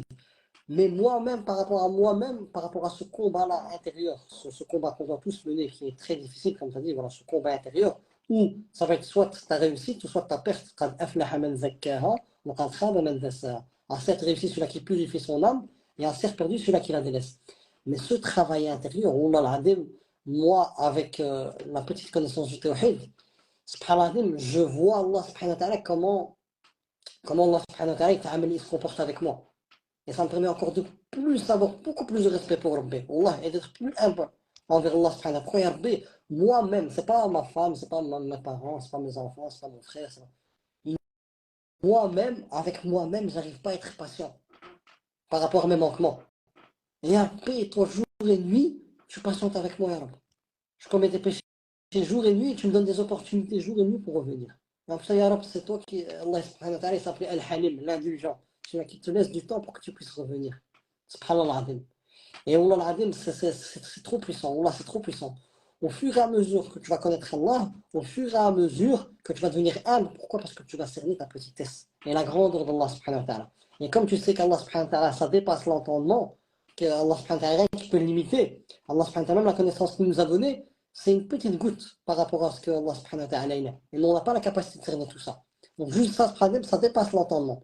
Et subhanallah, le fait est que tu prends conscience de tout ça, Allah subhanahu wa ta'ala, il te permet de prendre conscience que en vérité, tu as beau être le plus grand des savants, tu as beau savoir toute la science que tu veux, tu as beau avoir Allah moi étant là-devant, mais moi que ce soit n'importe quelle personne, subhanallah, le tawhid, il m'a permis voilà, d'avoir du respect pour les gens de science, mais tout en sachant que c'est des êtres humains comme moi. Je ne vais pas les sacraliser, ces êtres humains comme moi, c'est Allah, il les a honorés. Il les a honorés, les a faddal avec la science. Je les respecte pour la science. Mais ça reste des êtres humains comme moi, avec ce combat intérieur faux joie. Et parfois, subhanallah, en plus, Rabbi subhanahu wa ta'ala, il t'ouvre des portes, en plus, le combat, il est plus dur, mais Allah, il t'a donné les outils pour faire face à ce combat-là. Et subhanallah, notamment dans l'histoire avec l'Arabique que tu avais récité quand on est venu manger chez toi il y a 3-4 jours, même ça, c'est plus Allah, il te montre. Allah subhanahu wa ta'ala, même à travers le prophète, quand il nous parle de la prostituée des Banu Israël, qui était une prostituée, et qu'elle a juste donné, elle a fait une bonne action, sincèrement vouée que pour Allah subhanahu wa ta'ala, par miséricorde, et Allah il lui accordera le paradis, et que tu vois l'autre hadith où il y a un savant qui va en enfer, un martyr, et, et quelqu'un qui faisait beaucoup d'aumônes. Pourquoi? Parce que leur intention c'était pour les gens, c'était pas pour Rabbi subhanahu wa ta'ala. Là tu vois qu'Allah subhanahu wa ta'ala, malgré les différences, tu vois, de science ou de ce que tu veux, On sera jugé en fait par ouais, Allah tabaraka wa ta'ala même aussi, de même manière là, juste. tu peux avoir la science que tu veux, tu peux avoir fait les péchés que tu veux, tant que tu es encore en vie, ton destin il peut encore changer par la grâce d'Allah subhanahu wa ta'ala. Soit, Allah fait, tu peux être comme ces exemples que le prophète Hashem l'a donné, qu'ils ont, que dans l'apparence, c'est des actes du paradis qu'ils ont fait, mais ils vont finir en enfer, et les autres, ils ont fait des actes qui mènent vers l'enfer, et Allah il a décidé par sa miséricorde de pouvoir, leur de mettre en place pour eux des actions qu'ils ont faites sincèrement pour Allah et Allah les a sauvés. Donc ça te permet que tu es savant ou que tu es pécheur. En termes de responsabilité, eh ben, c'est la même chose dans le sens, si maintenant mon action, je l'avoue pour Allah subhanahu wa ta'ala et que je reviens vers Allah subhanahu wa ta'ala, sincèrement, je suis un pécheur. Eh ben, alhamdoulilah, il est capable de transformer mes péchés en hasan. Mais si je suis un grand savant et que mon intention, elle change et que je suis dans l'ego, je nourris mon ego parce que je fais, etc., eh ben, je peux mal finir. Tu vois, donc, subhanallah, on va tous rester aux aguets. On a tous cette opportunité de gagner notre paradis. On peut tous aussi euh, l'ahfid a mérité l'enfer parce qu'on fait. Donc, subhanallah, il faut toujours rester aux aguets. Et Allah, subhanahu wa ta'ala, ce qu'il regarde, c'est notre présent. C'est notre présent. Et subhanallah, là, il y a une autre porte qu'on ouvre parce qu'au plus on avance, au plus on ouvre des portes. Et au plus c'est beau. Même pour appuyer encore plus l'importance du tawhid, et notamment Allah subhanahu wa ta'ala, Wallah Abu Bakr, que au plus tu connais Rabbi, au plus que subhanallah, le Coran et la tradition prophétique, tu le comprends mieux. Pourquoi? Parce que tu le comprends en fonction de qui est Allah subhanahu wa ta'ala. Tu vois, même les manipulateurs, parce qu'il y a beaucoup de manipulateurs, il y a des gens qui viennent parler de religion ou quoi que ce soit, ou bien qui veulent manipuler les gens, etc. Pour, voilà. Ils ont leurs raisons, etc. Le fait est de connaître Rabbi subhanahu wa ta'ala, ça ne te laisse pas être manipulé par les personnes. Pourquoi? Parce que tu connais les finalités de la religion à travers qui est Allah subhanahu wa ta'ala. Si quelqu'un va te parler avec un discours de sectaire où tu juges les gens, où tu te mets en avant, etc., et tous les autres sont égarés, là tu sais que voilà, c'est contraire au tawhid. Pourquoi? Parce qu'Allah subhanahu wa ta'ala, c'est lui qui sait la réalité des cœurs. Et Allah subhanahu wa ta'ala, c'est Al-Jami', celui qui va nous regrouper le jour du jugement dernier, c'est aussi celui qui nous regroupe dans les actes de rappel, etc. Et Allah subhanahu wa ta'ala, Allah subhanahu wa ta'ala, il aime quand on est en communauté. L'islam, c'est la religion du nous, c'est pas la religion du je. Donc, en connaissant Allah subhanahu wa ta'ala, ça te permet de même faire face aux manipulateurs qui vont essayer de venir te manipuler à travers tes désirs, à travers ce que tu aspires, etc. etc. Donc, subhanallah, connaître Allah, c'est très, très, très important aussi pour un aspect. Là, je une belle porte, une suite royale, parce que voilà, comme tu as dit, voilà, là, tantôt, quand tu as dit, ouais, il faut motiver les gens. Parfois, les gens, il faut leur montrer, voilà, c'est quoi l'intérêt de prendre en considération l'importance de connaître Allah. Et ben là, voilà, pour les motiver ces gens-là, regarde, on voit que c'est très, très profond, parce que voilà, moi et toi, qu'est-ce qu'on dit? C'est que des mots. Mais c'est Allah subhanahu wa ta'ala qui mettra la baraka dans ces mots dans le cœur des gens. On revient moi et toi, ce qu'on fait, c'est des causes. Mais si moi et toi, Boubacar, quand on parle, notre lien, c'est vraiment pour Rabbi, et qu'on est sûr et certain que c'est Rabbi qui met les faits dans les causes, et bien Allah subhanahu wa ta'ala, la personne qui va réceptionner ce qu'on a dit, et bien si elle, dans son cœur, elle recherche aussi Rabbi subhanahu wa ta'ala, qu'elle est sincère dans le fait qu'elle écoute ce rappel, Allah il va mettre la baraka dans ce qu'elle va entendre. Et là, ce que je veux dire, c'est hyper puissant, hyper profond. Ça se prend même Allah subhanahu wa ta'ala, il dit dans un hadith qudsi, je serai pour mon serviteur ce que mon serviteur pense de moi. S'il pense du bien de moi, c'est en sa faveur, et s'il pense du mal de moi, c'est en sa défaveur. Là, subhanallah, le fait est juste d'avoir ce hadith qudsi, subhanallah, c'est la solution à tous nos maux. Si toi tu fais un travail sur toi et que tu reviens, comme tu as dit là tantôt, on peut connaître Allah subhanahu wa ta'ala à travers deux choses. Moi je les ai voilà, détaillées en trois choses. Le Coran, qu'Allah dans le Coran il se présente à nous, et la tradition prophétique, pourquoi? Parce que c'est Allah qui a envoyé un messager pour nous apprendre notre religion et qui est notre Seigneur, et la création pour méditer sur qui est notre Créateur, subhanahu. Une fois que j'entreprends ce voyage et que j'apprends à connaître Allah subhanahu wa ta'ala et que je fais un effort, eh bien Allah subhanahu wa ta'ala, j'aurai une meilleure opinion d'Allah subhanahu wa ta'ala par rapport à ce que j'aurai appris de lui. Et Allah, il sera pour moi ce que moi je pense de lui. Donc au plus j'apprends à connaître Allah subhanahu wa ta'ala à travers le tawhid, à travers son unicité, eh bien, au plus, ma réalité, elle va être grandiose. Pourquoi? Parce que ma réalité, elle va être adaptée en fonction de ce que je pense de Rabbi avec mon cœur. Et là, c'est magnifique. Et là, on peut voir même, pour avoir des exemples concrets, Allah subhanahu wa ta'ala, il nous cite Moussa alayhi salam, qui, voilà, à travers toutes les épreuves, il s'est confronté, il s'est frotté à la vie. Chaque fois, il avait peur, il avait peur, il avait peur. Et à un certain moment, il est confronté à une grande épreuve où il est devant la mer et Pharaon est derrière, et voilà, il veut tous les exterminer. Et lui, il dit jamais, Allah est avec moi, il ne va jamais m'abandonner. Pourquoi? À travers sa confrontation à la réalité, à travers les épreuves qu'Allah lui a fait, il a pu expérimenter qui est Allah subhanahu wa ta'ala. Donc là, comme tu as dit là tantôt, lui, il est déconnecté aux causes. Son cœur, il est attaché qu'à Allah subhanahu wa ta'ala. Même s'il y a la mer, il y a ce que tu veux, Rabbi, il est là, il ne va jamais m'abandonner. Rabbi, il est avec moi, il ne va jamais m'abandonner. Même quand tu étais absent et que j'ai donné cours, j'ai reparlé de Sina Ibrahim. Et même le tawhid, c'est l'héritage du prophète Sina Ibrahim, alayhi salam. Même Allah il dit au prophète, suis l'héritage du prophète Ibrahim, alayhi salam. Ce prophète symbolise la totale soumission à Allah subhanahu wa ta'ala. Même Ibrahim alayhi salam, quand on le jette dans le feu, il dit avec un cœur connecté à Allah subhanahu wa ta'ala, Hasbi Allah wa ni'mal wakil. Allah, il me suffit, et c'est le meilleur des garants. Quand Jibril alayhi salam il vient vers lui. Et là, quand tu vois cette parole-là, et que tu sais en réalité que signifie cette parole-là, avec le tawhid de la Seigneurie, le tawhid de l'unité d'Allah dans sa divinité, l'unité d'Allah dans ses attributs, tu prends en considération la profondeur de cette parole. Dans le sens, Allah, il me suffit. Pourquoi? Parce qu'il a tout la royauté entre ses mains. C'est lui qui a tout créé, c'est lui qui a le pouvoir sur toute chose, c'est à lui qui appartient à toute chose. Et Allah, c'est lui qui planifie, qui contrôle, qui régule toute chose dans la création. Donc tu peux me mettre où tu veux, tu faire de moi ce que tu veux. Tu ne pourras jamais me stopper, c'est Rabbi là avec moi. Tu vois, c'est ça que ça fait vraiment Hasbi Allah ni'mal wakil.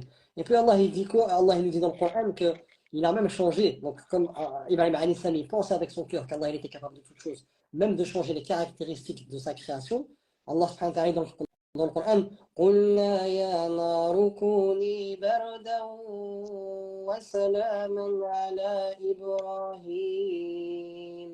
Au feu, soit paix et fraîcheur sur Ibrahim. Donc, Allah, subhanahu wa ta'ala, quand tu vis le tawhid, et que tu fais un travail, parce que tu ne peux, Allah subhanahu wa ta'ala, quand il dit je serai pour toi ce que tu penses de moi, c'est quand tu t'es confronté, quand tu as confronté la théorie du tawhid avec ta réalité. C'est ce que tu penses avec Rabbi dans ton cœur, c'est pas la théorie dans ta tête, non, c'est avec ton cœur. Et ben c'est là qu'Allah subhanahu wa ta'ala il sera pour toi ce que tu penses de lui. Et au plus tu vas connaître Allah, au plus ta réalité elle va être grandiose, parce qu'Allah dépasse l'entendement. Et comme Ibrahim alayhi salam, normalement le feu, ses caractéristiques, c'est quoi? C'est qu'il détruit. C'est qui détruit, c'est une chaleur ardente. Allah il a fait en sorte qu'il a mis la création au service d'Ibrahim alayhi salam. Pourquoi? Parce qu'il a unifié Allah subhanahu wa ta'ala. Et nous, c'est la même chose. Chaque fois qu'on va être éprouvé et qu'on va dire comme Ibrahim alayhi salam, Allah il va mettre sa création à notre service. On vient à Ahlul-Kahf. C'est des jeunes. Allah subhanahu wa ta'ala il a mis à leur service la création. Pourquoi? Parce qu'ils ont décidé de sortir du village dans lequel ils étaient. Et d'après quand j'ai étudié un peu voilà, cette histoire-là pour partager avec mes frères dans les jeunes sangs, eh ben, c'était des notables ces jeunes-là, subhanallah. Donc, et subhanallah, ils sont partis de leur luxe. Pourquoi? Pour vivre la ilaha illallah, pour protéger la ilaha illallah. Et Allah subhanahu wa ta'ala a mis à leur service la création, subhanallah. Il a fait même en sorte que les rayons du soleil, il les dévie. Ils ne les touchent pas. Donc, le fait est qu'ils ont dormi 309 ans avec les yeux ouverts. Donc, que personne n'est venu les déranger, etc., et qu'ils sont restés en vie. Juste moi, par exemple, par rapport à toutes les opérations que j'ai faites, quand on fait une anesthésie, que je restais plus de 24 heures, et ben, quand je me réveillais, j'avais mal aux yeux. Pourquoi? Parce que j'avais des croûtes. Parce que le fait est de rester dormir trop, et ben, ça fait des croûtes. Même pour ouvrir mes yeux, j'avais mal. 309 ans, Allah il s'est chargé de toutes choses. Pourquoi? Parce qu'on revient à ce tawhid de l'infini, c'est Allah qui planifie, qui organise et qui maintient l'ordre dans sa création. À l'image d'un programmeur, il peut changer ce qu'il veut dans un jeu vidéo ou dans un site internet, il fait ce qu'il veut. Et bien Allah, dans sa création, il fait ce qu'il veut. Si toi, tu te mets au service d'Allah, subhanahu wa ta'ala, de son unicité, Allah il va faire en sorte que toute ta création va être à ton service. Subhanahu wa ta'ala. Donc là, l'importance de connaître Allah, c'est au plus je connais Allah subhanahu wa ta'ala et au plus je me confronte à ma réalité, c'est-à-dire que voilà, Allah il nous a décrété que c'est une vie de lutte, c'est une vie d'épreuve, c'est une demeure instable et c'est une jouissance trompeuse.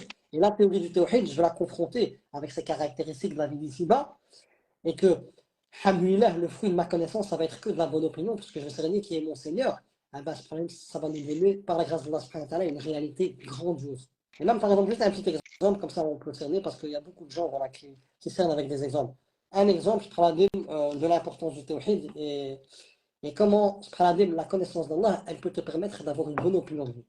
Supposons voilà, que je commets un péché. Et on fait tous des péchés, à part les prophètes. À part les prophètes. Et le meilleur d'entre nous, c'est celui qui se repent. C'est le Hachem qui dit voilà, qu'on est tous les enfants d'Adam sont des pécheurs. Et le meilleur d'entre nous, c'est ceux qui se repentent. Moi, quand je commets un péché, qu'est-ce qui se passe? Déjà, Allah subhanahu wa ta'ala, c'est le patient, il est patient avec moi. Allah, c'est l'indulgent. Il me donne du temps, pour pouvoir revenir vers lui. Et là, il y a deux possibilités qui s'offrent à moi. Soit de faire comme Adam alayhi salam, revenir sincèrement à Allah subhanahu wa ta'ala et me repentir, ou soit de faire comme Iblis, m'enfler d'orgueil. Et là, chaque fois, chaque choix que je fais, eh ben, ça implique un nom d'Allah.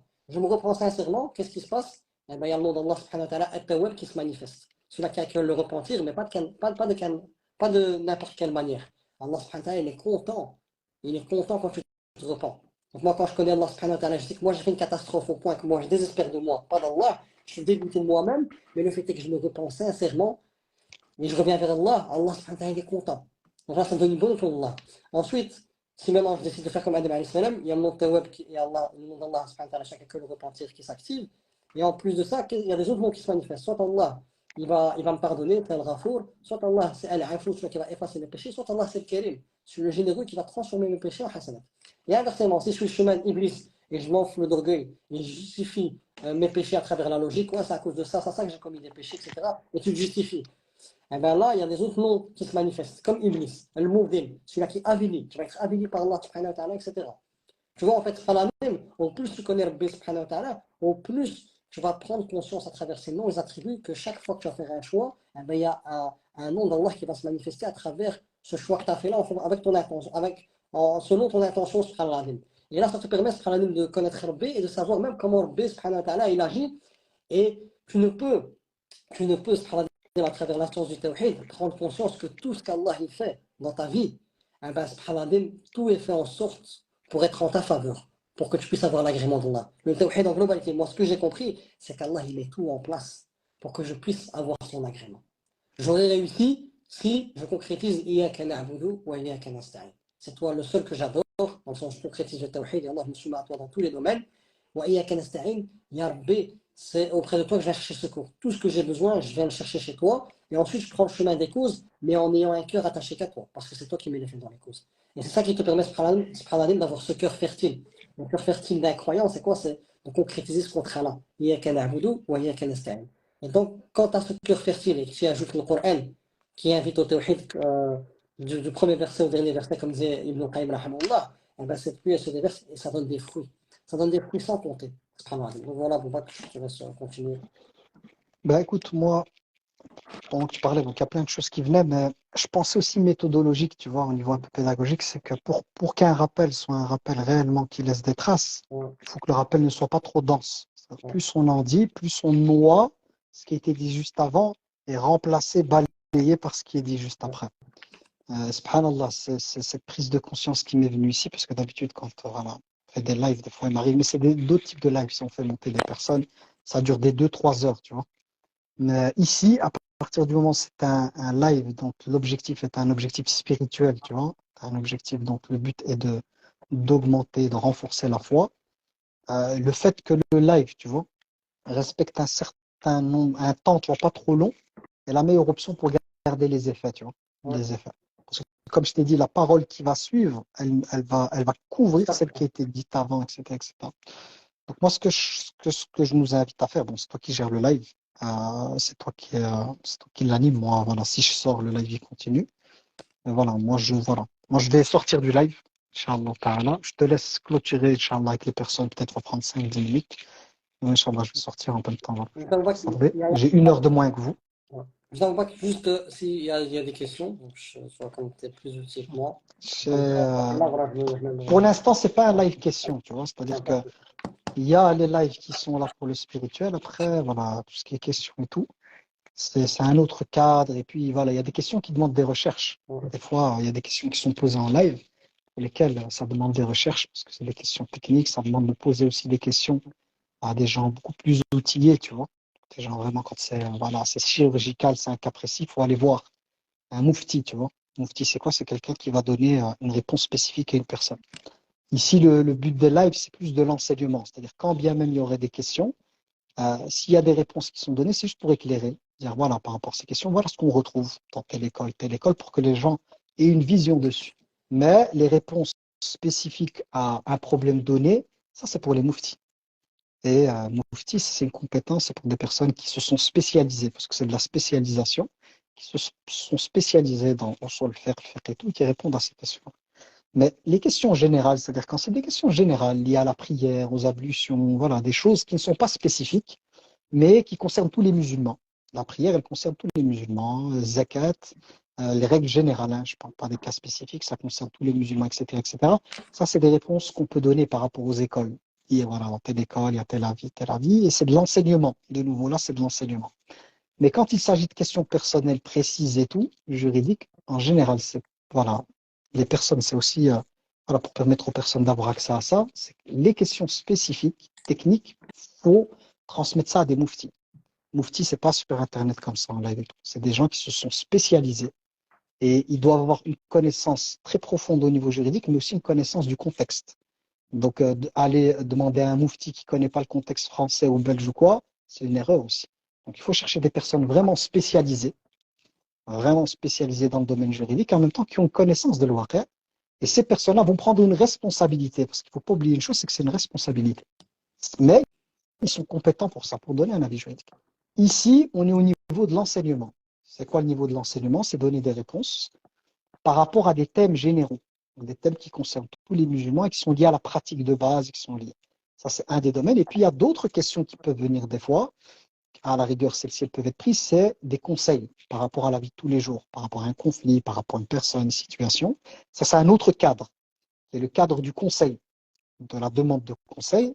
Et là, on n'est pas dans la fatwa. Et on n'est pas dans l'enseignement, mais on est dans l'exhortation. Écoute, par rapport à tel cas, je te conseille de, par rapport à la personne, patienter, ou par rapport à ça, prendre tes distances et tout. C'est un autre cas, qui est un domaine, c'est le domaine de la relation entre les gens, des relations humaines et tout. Donc, c'est important. Moi, dans les lives chaque fois qu'on va faire, c'est important de marquer le coup aussi là-dessus, parce que des fois, on mélange les compétences. Parce qu'on voit certaines personnes qui auraient un chapeau, une barbe ou quoi, on pense que forcément, même s'ils ont des connaissances, hein, mais on pense que forcément, ils ont la compétence pour pouvoir donner des avis juridiques spécifiques. Je répète, des avis juridiques fatwa spécifiques à une personne. Non, ça c'est une compétence qui demande des ceintures noires équipées de dames, certaines dames pour répondre à ces questions. Mais les questions, comme je disais, je répète, c'est pour appuyer, qui sont un peu plus générales, qui concernent la jurisprudence liées à la prière, aux ablutions, au lavage, etc., etc. Ça, c'est des questions accessibles aux professeurs, dont le devoir va être d'exposer. Soit ils vont exposer l'avis de l'école qui suivent, dire voilà, dans le madhab, l'imam Malik, l'avis Mashrour et tout, c'est ça. Ceux qui ont cette capacité à donner les avis des écoles, ben, ils vont donner dans telle école, voilà, l'avis c'est un tel, voilà leur argument, telle école, avis un tel argument. C'est pour apprendre là, pour comprendre un peu comment ça se construit en fait, ces réponses-là. Mais la fatwa, c'est pour les experts. On ne va pas trouver ça en live sur Instagram, comme ça, quoi. Donc, c'est pas sur Instagram, vous allez trouver ce genre de compétences. Salam Voilà, ici, on a alaikum. un invité surprise, donc voilà. Ahlan. عليكم السلام Sidi ورحمة Jad, الله كيفك صافي وبركاته. بخير؟ Ça va, Jed? مزيان. الحمد لله comment vous allez? الحمد Alhamdulillah, لله، انت بخير؟ صافا لا فورم؟ الحمد لله c'est toujours un plaisir de voir les deux frérots. ميرسي، الله ça me fait يحفظك، الله plaisir. ينورك. الله Moi, j'ai fait يحفظكم mon tour. ويبارك فيكم. J'ai mis l'invitation en chemin pendant que tu parles pas. Je dis, ouais, comment on peut bien cultiver. J'ai vu Mais, qu'il y avait Jed. On va mais c'est terminer ça par une l'histoire belle parce que réputation, Inch'Allah.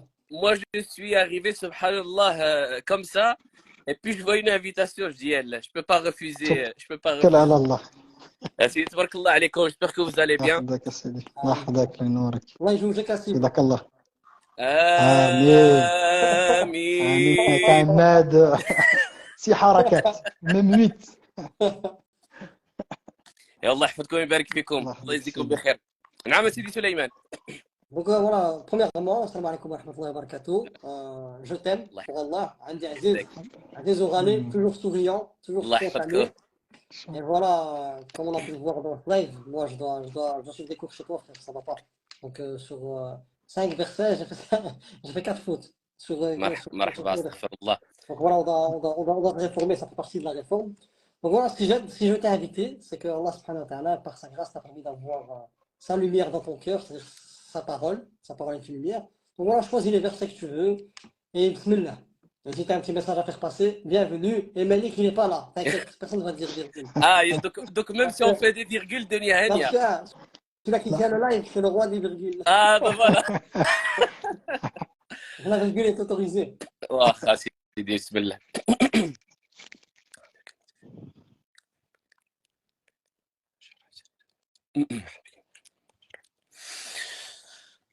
أعوذ بالله من الشيطان الرجيم. بسم الله الرحمن الرحيم. يا أيها الذين آمنوا اتقوا الله حق تقاته ولا تموتن إلا وأنتم مسلمون. واعتصموا بحبل الله جميعا ولا تفرقوا واذكروا نعمة الله عليكم إذ كنتم أعداء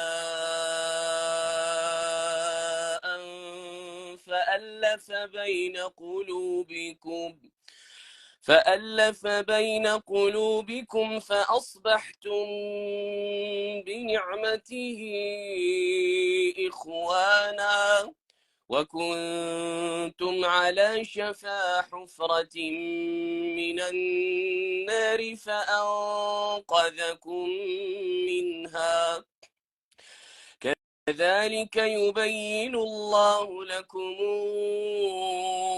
آياته لعلكم تهتدون ولتكن منكم أمة يدعون إلى الخير ويأمرون بالمعروف وينهون عن المنكر وأولئك هم المفلحون ولا تكونوا كالذين تفرقوا واختلفوا من بعد ما جاءهم البينات وأولئك لهم عذاب عظيم يوم تبيض وجوه وتسود وجوه فأما الذين اسودت وجوههم أكفرتم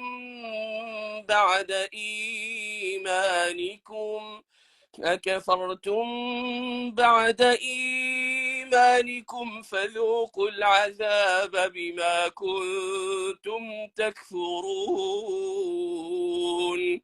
وأما الذين ابيضت وجوههم ففي رحمة الله وأما الذين ابيضت وجوههم ففي رحمة الله هم فيها خالدون تلك آيات الله نتلوها عليك بالحق وما الله يريد ظلما للعالمين ولله ما في السماوات وما في الأرض وإلى الله ترجع الأمور صدق الله العظيم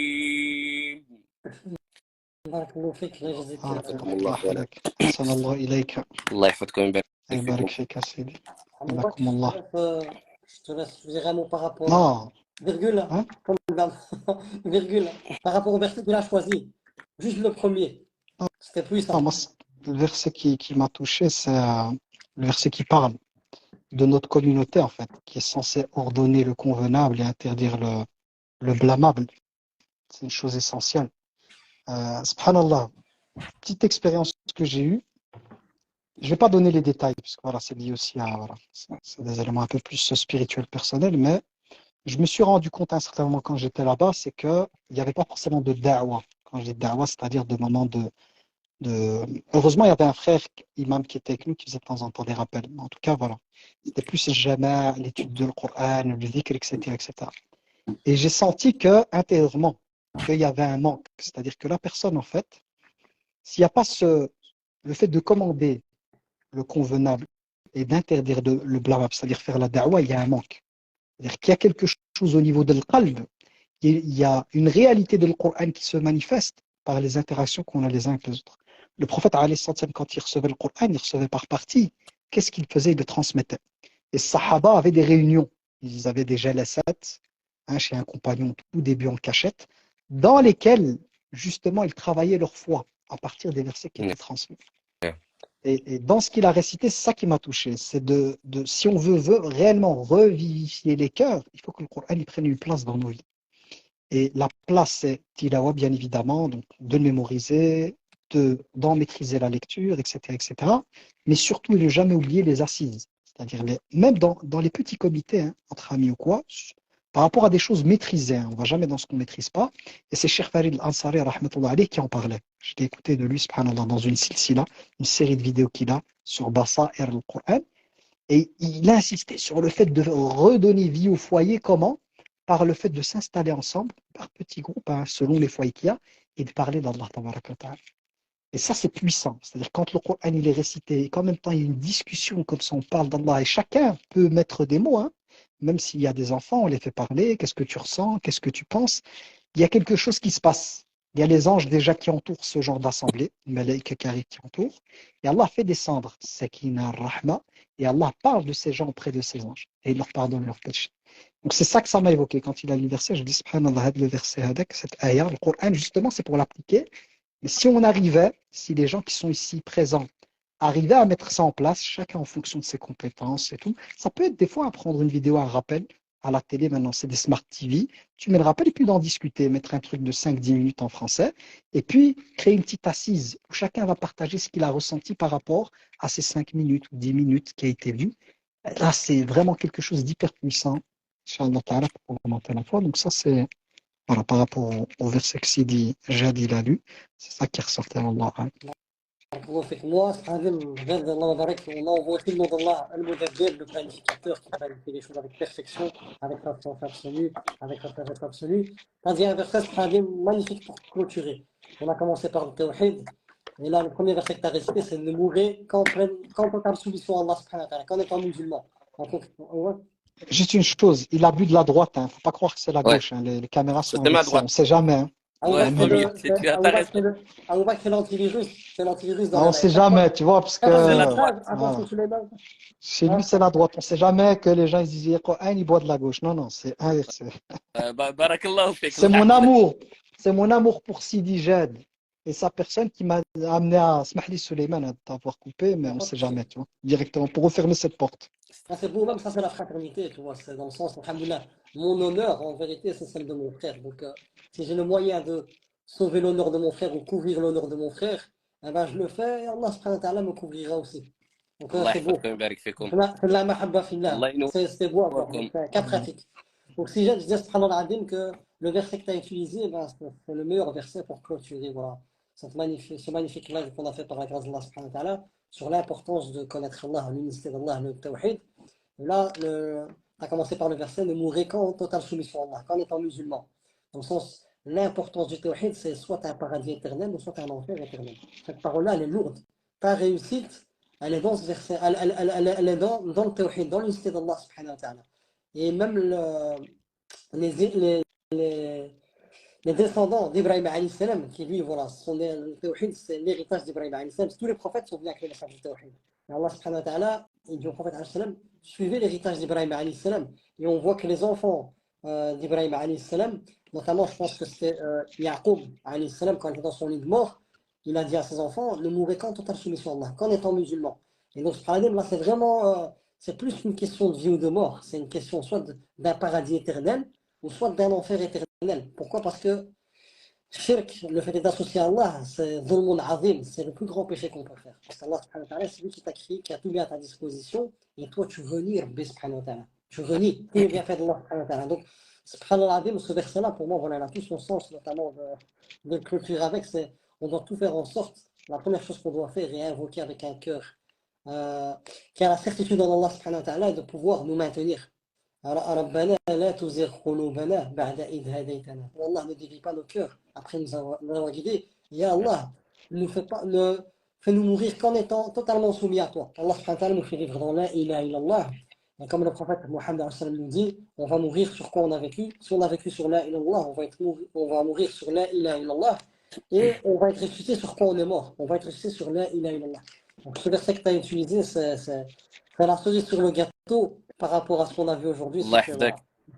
Il faut vraiment tenir fermement à la ilaha illallah et il faut savoir tout ce qui protège. La ilaha illallah, Allah subhanahu wa ta'ala, il nous a donné une forteresse qui protège cette foi. Ce la ilaha illallah, ce tawhid dans nos cœurs. C'est quoi, comme l'a dit mon frère? C'est la jurisprudence. Le halal et le haram, les obligations et les interdits, eh ben, c'est ce qui protège ce que tu as de plus cher, ta foi. Et tant que tu vas rester dans le cadre qu'Allah il a légiféré, eh ben, tu vas protéger ce que tu as de plus cher, ta foi en Allah subhanahu wa ta'ala.